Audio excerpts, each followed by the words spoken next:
And directly to the front, you can do the final.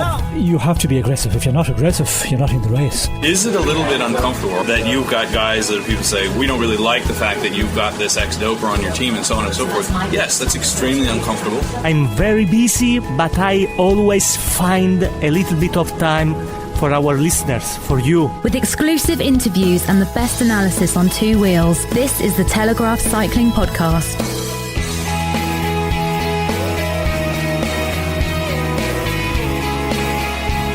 Hello, my name is Richard Moore. I'm with Daniel Friebe. Hello. And we're joined remotely by Lionel Birnie, who's been out in the Kwaremont all day. We're in Oudenaarde at the finish of the Tour of Flanders. We've watched Alexander Kristoff of Norway win the race. There's his press officer just there, Philip Martins. Maybe you can make a... We can maybe get him on the podcast. He's on the phone at the moment. We'll see if we can grab him. But a surprising, for me anyway, surprising manner of victory for Kristoff. Not perhaps the fact that he won it. We just heard him in the press conference. We'll hear from him in a moment, talking about how it was his dream to win here, how he was worried that he went a little bit too early with Niki Terpstra over the top of the Kreuzberg. Terpstra attacked, Kristoff went with him. Speaking to some of our Belgian colleagues, they weren't surprised at that. They thought that he rode very smartly, that he knew that Terpstra was the guy to follow when he went. But Daniel, were you surprised, not so much that Kristoff won, but the way that he won? Slightly, yeah. I think he played it very well. I think, as we said earlier, that he stayed on the front the whole time, didn't mess around too much. He was aware that Sagan and Van Avermaet could come back. And what was surprising to a lot of people was Terpstra's lack of an attack after the Paterberg.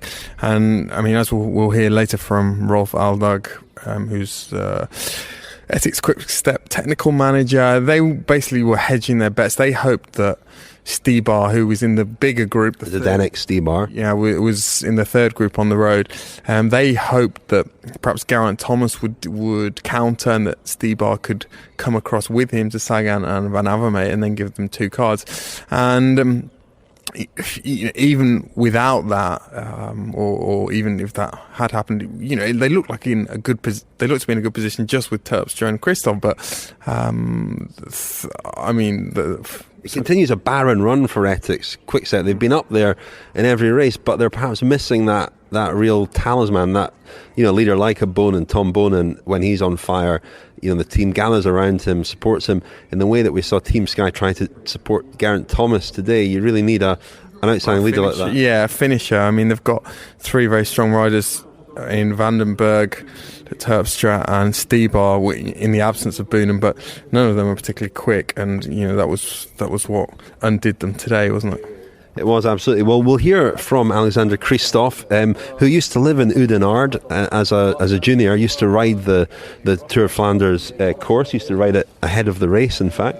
And then we'll hear from Geraint Thomas, who had a disappointing day, didn't quite have the firepower he felt that he had the previous week, especially winning E3 Harelbeke, but also finishing third in Gent-Wevelgem.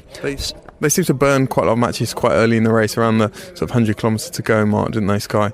Sky set out their stall, didn't they? They rode this race in the way that they have sometimes ridden races that they've targeted, like the Olympic road race, like Copenhagen. They seem to have, whether it be Great Britain or Sky, they have a style of riding, of supporting somebody, which is to stack the front, to really try and control the race. And they always seem to do it from a long way out, and I just wonder today, we're talking on Sunday, it was an anarchic, chaotic race without Boonen, without Cancellara. There was a bit of a vacuum there, and I wonder if they just held back a bit, whether it might have played better for them. We're just approaching Ciro Scognamiglio.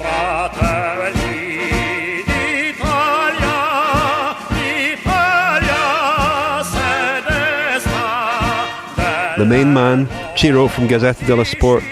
Welcome. Do you want to interview me maybe after the race? You're a bit late for the press conference. Yes, but I'm never late in my life. Never? No, never. Ciro, what did you make of that race? Nothing special. I mean, no. Because also today, I must confess, I was not really concentrated on the race. What were you concentrating on? No, I mean, Richard, and also listeners know very well my topics that are always in my head. Hey. Cycling is not in the top 10. You are here, Ciro, you are here to cover the bike race. Let me tell you something that will appall you. I was speaking to Geraint Thomas after the race, and he was talking about the closing stages. He mentioned, at one point he said, that Lamprey guy. He said, that Lamprey guy. He meant Filippo Pozzato. But maybe so, but what did it happen between them? Because I don't understand. What, did you speak to Pozzato after the stage? Yes, but he didn't speak about Thomas. What did he say? How was his race? But he said that in the very last part it was empty. But maybe at the end, in the sprint, they touched together. I don't know. Way. No, I don't know. No, I was more. It's really important. I was more surprised that Geraint Thomas didn't seem to know that it was Filippo Pozzato, who's quite a distinguished sort of rider in the peloton, I would have thought. Is really famous Filippo Pozzato? No, it's famous as Ciro Scognomilio. Really in our minds, Ciro. Exactly. I mean, I'm more famous than him, I think. You are now, for sure. Okay. You've got more chance of getting a contract next year than him, even with those comments about cycling not being in your top 10 priorities. They're certainly not in people's, are they? I hope that, the cycling podcast, normally my chiefs are not listening to. Normally, but we don't know. Starting to tune in. Yes, exactly, they should. So you're going to be back for Paris-Roubaix next week as well, aren't you, Ciro? Yes. Are you going to join us then as well for more sparkling insight? I hope so. And for sure, I will join. Maybe the main reason for which I go to Paris-Roubaix. Do you have anything at all to tell us about the race today? The race, in my opinion, for me, my bet was Geraint Thomas, as I told you before, so I lost. But I have to say that Mr. Luca Paolini, Mister, yes, we had a chat in Oman during the Tour of Oman, and at the middle of February, and he already told me that for him, Kristoff would have been better in Flanders than in Sanremo, so he expected this victory, so not really surprising. Okay, excellent. Well, shall we hear now from the winner, Alexander Kristoff? We'll hear from Kristoff, and then we'll hear immediately after that from Geraint Thomas, who was disappointed and reflected on a difficult day at the office. I raced there a lot as a young rider, and I watched this race long before I even had the chance to participate. My dream was actually just to participate, never to win, and now I also won it, so it's a great feeling, and I cannot really describe it. It was the main goal for this part of my season, and to achieve it, the feeling is really great, and I'm really happy.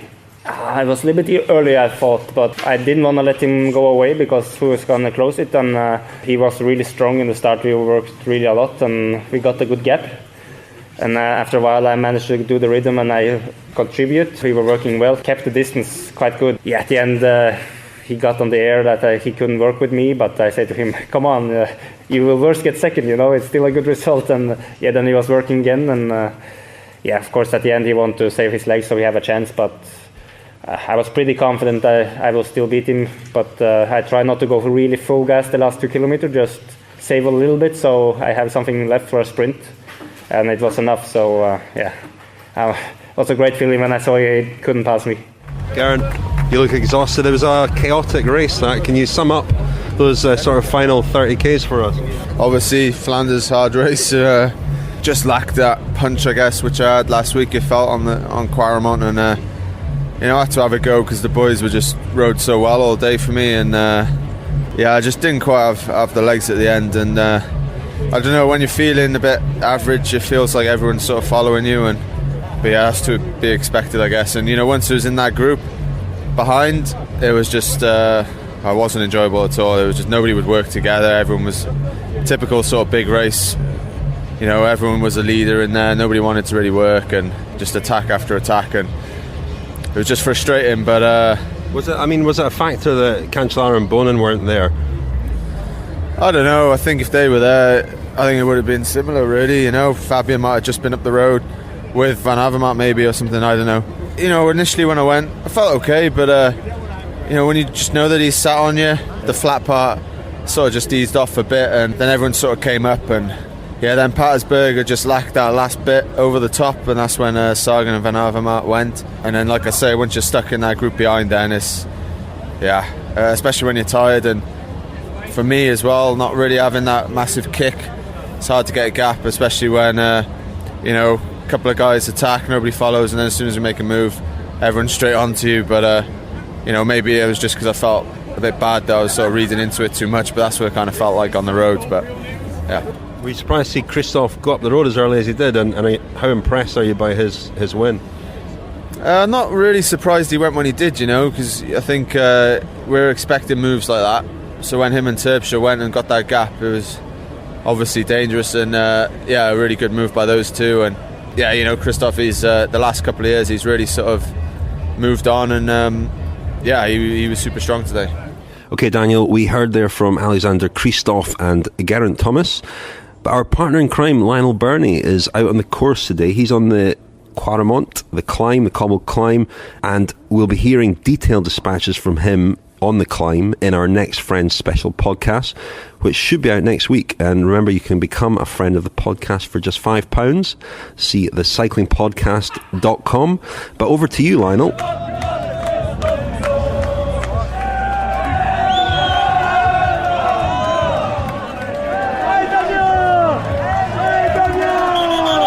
Thanks, Richard. Well, I'm on the Oude Kwaremont where I've been all afternoon. That was the Alexander Kristoff fan club, and the leading two riders, who I think are Lars Bak and Geraint of 82R, have just come past. The second time they've come over the Kwaremont. One more time to go, of course. And as I said, I've got absolutely no idea what's been going on in the race this afternoon. But clearly those two riders are out in front. Are any of the other breakaway riders just behind them? No, they're not. Geraint, the Belgian champions, leading a little group there. Matt Heyman of Orica Greenedge. No idea if this is the peloton. Geraint Thomas on the front there. The race is full on now. Quite an extraordinary sight. Andre Greipel hauling his huge bolt up the climb. Well placed he was. And at the back here, well, not quite at the back, but there's a real scrap going on. Riders three abreast across the road. You can tell how much the cobbles are juddering the bikes. Forearms and chins wobbling, or maybe not chins wobbling, but certainly forearms wobbling as they judder over the cobblestones. Anyone this far back is pretty much out of contention, I would say, even though they're in touch with the back of the peloton. They're so far back now. And there goes Matt Bramier, number 201, just off the back of the peloton. He's had quite a day out in the early break, not managed to hang on obviously when Lars Bak and Geraint made their move, whenever that was. I'm sure Richard and Daniel will be able to fill us in on that.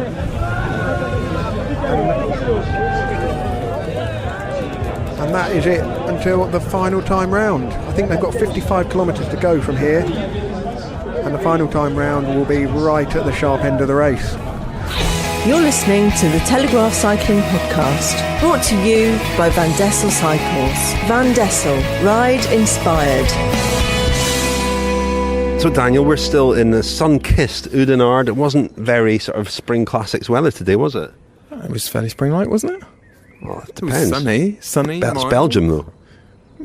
Okay. Well, I thought it was.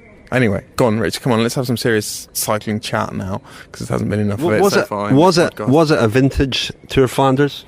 No, I mean, we talked earlier about how it seems slightly sort of, dare I say, well, we said decaffeinated, a bit low-cal, wasn't it, without Cancellara and Boone. How did Cancellara fare on Twitter, by the way? I think he was man of the match. He had a great, I mean, the Fabianese, we mentioned this in the Friends of the Cycling Podcast special on the classics, didn't we? The multi-action man of sport, also multi-action man of Twitter. He is a class act on Twitter, isn't he? He really is. But going back to the race, Kristoff, we said he's, we were surprised by the performance today, but I think he's 28, is he? And maybe he is going to be the next Cancellara or Boone. Maybe he's the emerging, the superpower who is going to win 3 or 4 of these in the next few years. Well, I think it's fair to say we've never seen him win a race like that, really. And I mentioned to you as we were watching him power up the Patersberg and almost drop Niki Terpstra, who's obviously a very strong rider in this sort of terrain. You know, a few weeks ago in Mont San Remo, he was struggling on the Cipressa, which is a very different kind of climb. But these are different. These require different efforts. He pushes a huge gear. They're real strongmen climbs, aren't they? And that's what he is. But he reminds me a bit of a Sean Kelly or a Johan Museo. You know, Johan Museo is perhaps the best template. Somebody who started out as a bunch sprinter, very fast, but evolved into this classics rider in his late 20s, early 30s. Yeah, and it's interesting that of all the big Norwegian riders, he's probably the one, well, let's say of the big 3 that have emerged in the last few years. So Hushovd and Edvald Boassenhagen and Kristoff, he's probably the one who was the least hyped, wasn't he? And, you know, Thor Hushovd never won a monument. He won the World Championships, but he never won one of these races despite looking, you know, like he would for a number of years. Boassenhagen is sort of sunk without trace for the moment. He might re-emerge. But I've just seen a good friend of the podcast, Anders Christensen from VG, the Norwegian newspaper. He will no doubt be very busy today. Well, we spoke to him, of course, during the Tour de France last year about Kristoff and about the problems, not problems so much, but Kristoff doesn't connect with fans, even in Norway, where they're passionate about their cycling. But here as well, partly perhaps because he rides for the Katusha team, which is a team that also perhaps struggles to connect with people. But he's a very sort of personable, affable guy, but not perhaps all that interesting, dare I say. He's a bit of a cold fish, isn't he? He is, but, perhaps, as you say, he is the next sort of champion to emerge. I mean, what other races can he win? He can win Paris-Roubaix, can he not? Yeah, he certainly can, although, to look at him and the way he rides in his position on the bike, you would think that he would be more suited to Paris-Roubaix than the Tour of Flanders, whereas in actual fact he has always said that he's preferred the Tour of Flanders, always had better results there. So, obviously he's not going to be riding with any pressure next week, but I think he's less likely to contend there, particularly with the team he has as well. You know, his key domestique this year has been Luca Paolini, who actually today I suspect was crucial probably in the first 200 kilometres, but we didn't see... That's why I was riding the cars so much. Yeah, but we didn't see too much in the finale. But Paolini's not a guy who has even that much experience of Paris-Roubaix. He's only ridden it 3 or 4 times. I think we'll see other riders come to the fore next week. Now, last week we had a special interview, of course, with Chris Baldwin of Astana, so we didn't really talk about the 2 of the other cobbled classics, Gent-Wevelgem and E3 Harelbeke, which we should probably mention because Geraint Thomas, his performances in both those races meant that he started as many people's favourite in the Tour of Flanders. I think he was lacking that zip that he had the previous weekend. I spoke to Rod Ellingworth at the 3 days of Depana, and he had absolute confidence that Thomas would maintain his form through Flanders and Roubaix. He didn't see that be a problem at all. He and Dave Brailsford both said they thought that he was the strongest guy in the peloton at the moment. But we mentioned earlier, Sky rode the race in a certain way. They really set out their stall, and Thomas ultimately didn't quite have it, did he? No, he did look like the strongest rider in the race, probably up until the last time at the Paterberg. I mean, the Kwaremont, even the last time up there, he looked very strong. He didn't have much support in the finale. Luke Rowe had done brilliantly. Kristoff had Luca Paolini, Thomas had Luca Rowe. Very good, Richard. Very good. Well, listen, I mentioned I spoke to Rod Ellingworth. Let's hear from Rod Ellingworth, because I reflected with him that the first 3 cobbled classics of the season, Het Nieuwsblad, Kuurne Brussels Kuurne, and E3 Harelbeke, were all won by riders coached by him and products of the British Academy, which he used to run, namely Ian Stannard, Mark Cavendish and Geraint Thomas. So here was Rod Ellingworth reflecting on the coming of age of that golden generation. It's brilliant, really. They are coming of age, and I think certainly at these one-day races, which takes time to, you have to develop into this role that they are. You've got to get to know the roads, and I just think if you think of now all the classics that's happened, we've had 3 different British winners of some of the best bike races in the world. We've obviously got the 2 big cobble classics to come, but we're in a really good place. So I think when you think of that opening weekend of the classics with Ian winning Nieuwsblad and then Cav winning Kern. I think it's fantastic for British cycling, and and then as you say, Luke's coming on really well. Swifty, he's right there. But one of the things that you drilled into them, these guys from when they were teenagers, was how to race. We've known that these have physically had the talent. Is it satisfying for you to see them also, especially Ian Stannard's when it hit Nieuwsblad, a real sort of tactical masterclass? Geraint Thomas as well. Yeah, no, I think they've done really well. And when we go back, when I first started working in British cycling, that's what I recognised was we were fast, but none of these guys could race. We weren't very good at team Madison's or points races or scratch races, and that was one of my main objectives, was to change that. So going right back to the day of these coach-led racing sessions, which was all about teaching the guys tactics, all these lads were on there. Every single one of them. You Adam Blythe, you Alex Dowsis, all them lads were involved, even though at that time they were still schoolboys. They weren't even juniors. So I think from an early age, they've learned tactically, and I would say some of them lads are as good as anybody out there tactically. So it's good to see. It's brilliant to be involved in, and I've been fortunate, obviously, to follow some of these lads from when they were young lads all the way through to now they're, full time, doing what they want to do, their parents and full adults and having a damn good life. I mean, it's funny because when you ran the British Academy, you were known as quite a disciplinarian. You could be quite hard on them. You're still looking after the likes of Geraint Thomas. How has your relationship with him changed over the years? Well, I think you do have to learn to understand when they become adults and when they take responsibility. We were fortunate enough, I've been fortunate enough to work with people like Steve Peters to help me understand when that moment is with some of these guys. And I think something I've always tried to do, though, it is about their career, not my career, and give them the responsibility of taking on the training, and they lead their own training. I advise and help them and guide them, but so relationship changes, but I still think they know where the line is with me. I think they do, and ultimately somebody has to have a say.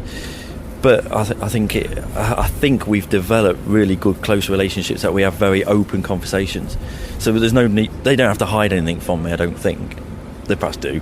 So there's no punishment essays or anything like that? Sure, no, none of them anymore, no, gone at the time of that stuff. But yeah, when you look back, they all have a laugh about it now, but I think they respect the time that I put into it with them, and I'm still there with them and still doing sessions with them here and there, and spending many hours on the motorbike with them sometimes in the rain, and enjoying it. And we're talking before the Tour of Flanders, and Geraint Thomas would be one of the favourites for that race, but then Paris-Roubaix, of course, a massive target for Bradley Wiggins, but you've got Ian Stannard, Thomas as well. Yeah. Is it a strength to have potentially so many different cars to play over one leader? Yeah, I think so. Yeah, and I mean, we will go in with a plan. I think quite often we go into races with a double hit, if you like. In near enough every race we do, you try and have a plan A and a plan B.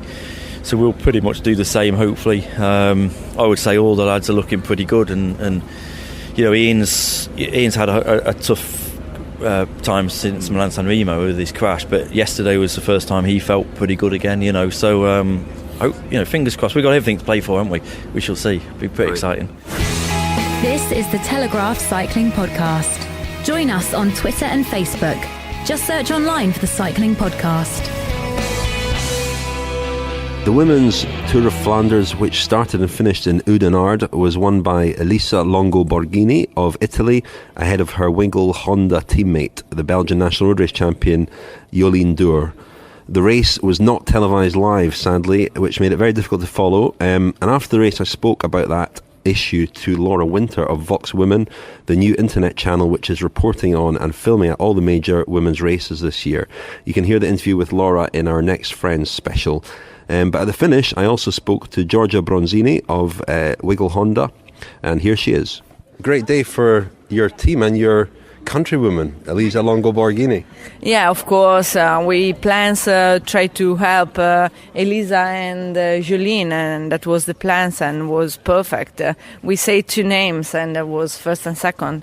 All the team do a great job to cover the attack and try to relax the legs in in the first part of the race, and we work hard in the second part, and we give everything for the mate, and that is teamwork. So she went with about 30 kilometres to go, a long way out. Was the plan for her to have a go and for Jolien to hold back and, obviously be there for the sprint if it came down to that? No, we just say to Elisa to attack when she feel like, and I say to her to follow the instinct. In one race like Flanders, you can't plan where you can attack, so you must feed your legs, your instinct, and I say to her to attack and don't look back. She do that, and obviously if someone else was with her, maybe she stop and she attack another time, so she's clever enough. But I think today she won because she was brave. You've been on this team since the start. Is this the best day that you've had? You've obviously won a lot of races yourself, but does it feel good today to be part of a team that's finished 1-2 in this race? Of course, I was in agree with Shagimo to make a stronger team as possible to have with a good balance, because I would like that the team gonna win all kind of races, and we did it until now, so it's perfect. Now, we weren't able to watch the women's race at all. I think we'll be able to see highlights of it later, but there's been a lot of comments from people angry that they weren't able to even watch the finish of the women's race. Does it make you angry that that's still the case, that there's not live television coverage? Yeah, it's a little bit sad that, because I think that the show of today was a really good show, and the people, of course, will enjoy to see our race, so it's a little bit sad, but we are working on to have more kind of respect and to give to the people a good show. So we are working on, and already we have a lot until before, but we still have to fight. The Telegraph Cycling Podcast and British Eurosport, the home of cycling. Thank you once again to our sponsors Van Dessel Cycles and British Eurosport, whose jingle you heard there, the home of cycling, British Eurosport. A big thank you to them, and also to the friends of the podcast whose support means that we are able to be here. The Tour of Flanders covering this race will be at Paris-Roubaix as well, and hopefully all the major races this season. Just a reminder that coming up on British Eurosport over the coming week are from the 6th to 11th of April, so as we speak, the Tour of the Basque Country is on. And on Sunday, of course, it's Paris-Roubaix. You're listening to the Telegraph Cycling Podcast with Richard Moore, Lionel Burney and Daniel Friebe.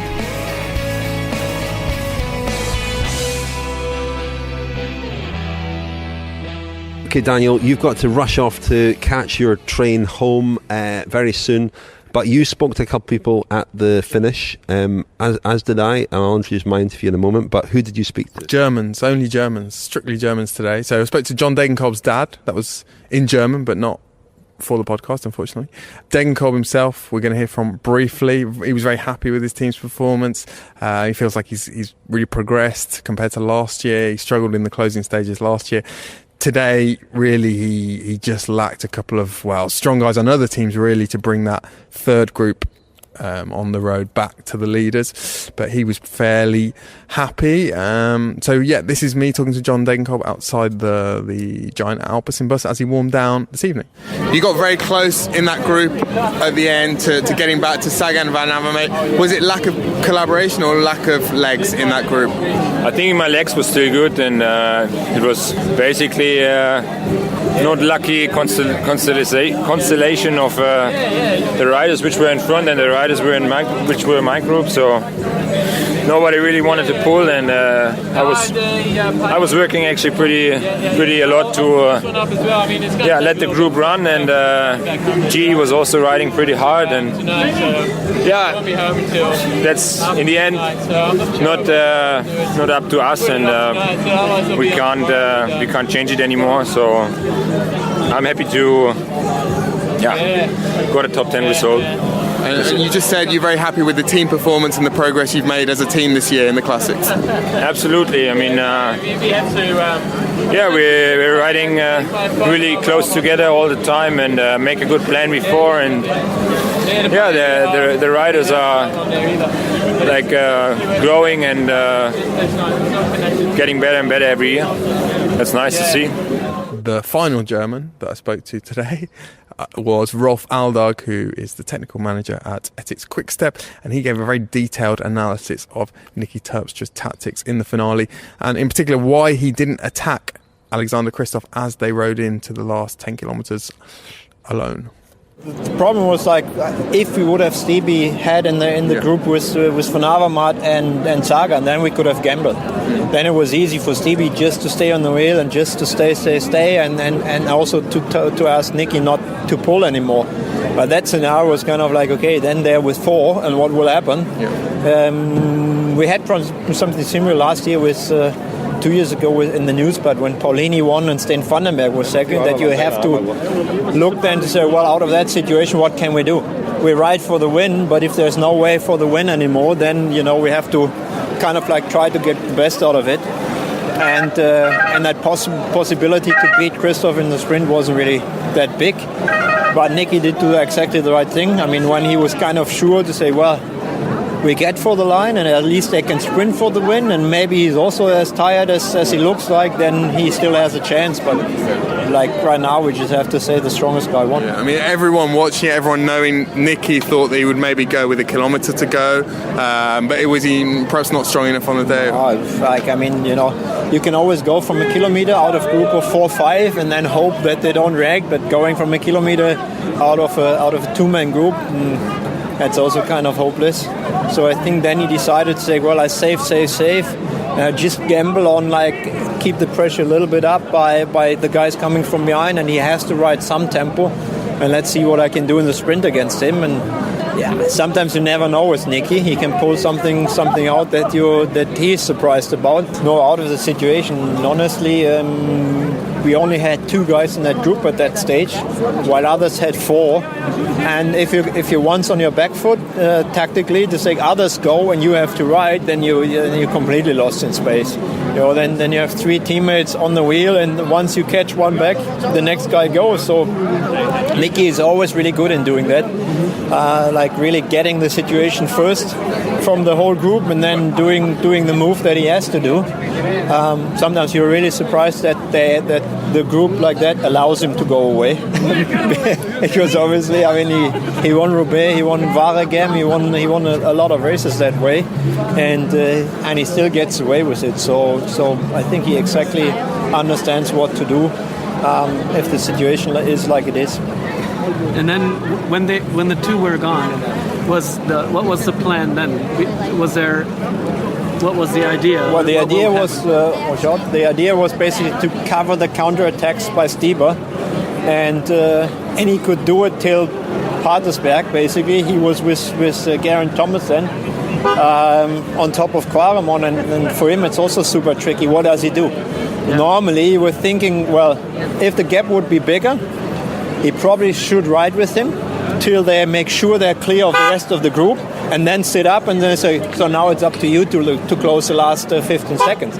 So if Terpstra and would have had, let's say, 45 seconds, then Stevie could also play. Then he could go with Geraint's full gas, bring it down to 25 seconds, make sure the group behind is 20 seconds, and then sit up and wait and make him riding. If they come back, he's the freshest. If they don't, well, he puts the pressure definitely on Moore and Kristoff, and Niki can take it easy. And now the situation was just like Niki knew 2 super fast guys coming also from behind, and that isn't the best, obviously. But with Niki and Kristoff in front, was there the hope that Kristoff would maybe could be dropped by Niki on one of those last 2 climbs? Yeah, of course the hope is always there, and that dies last.